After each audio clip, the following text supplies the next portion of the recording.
Nasubukan mo na ba nga maging zombie for a day? Nako partner, ito, panoorin natin ang report ni Valerie Tan tungkol sa zombie run.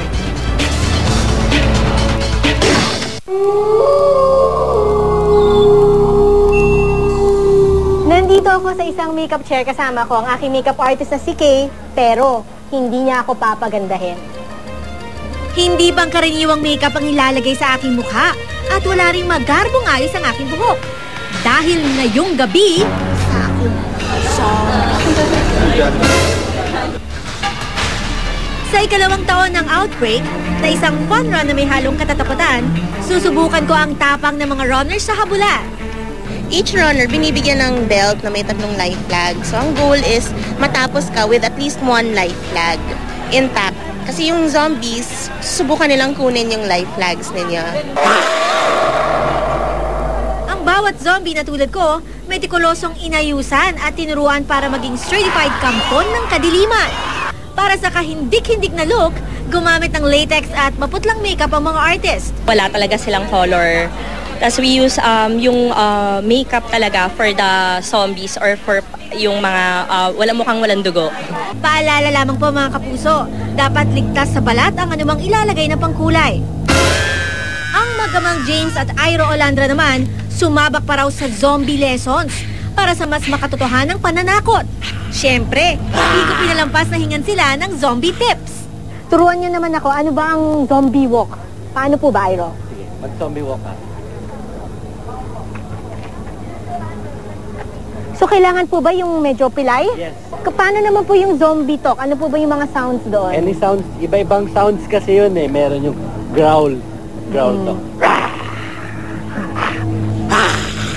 Meron naman blind zombie. Nakatingin.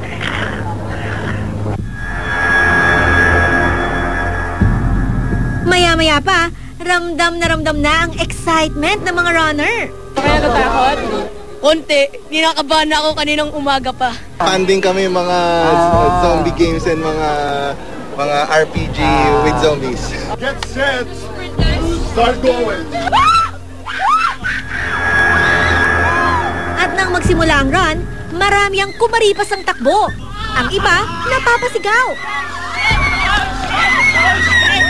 May ilan pa ngang hindi naiwasang magkatulakan at madapa. Ouch! Kalmado lang dapat. Usually, sila yung nagtutulakan out of fear or excitement or anxiety. So, do not make your teammate a human sacrifice. Iba naman ang excitement na nadama ko bilang zombie. Grabe, dami ko na lives na nakuha. Yay! 5 lives! Actually, masaya siya. Kasi feel na feel ko yung takot ng mga tao. Tapos mas gusto mo silang takutin. So, ayan na yung next set. Ang saya maging zombie for a day. Kasi para siyang once in a lifetime opportunity na maging zombie ka na lagi natin napapanood sa mga TV shows, sa mga movies. Pero ngayon, eto ako, zombie. Runner ka man o zombie, ang mahalaga, ingatan ng sarili at huwag seryosohin ng takot.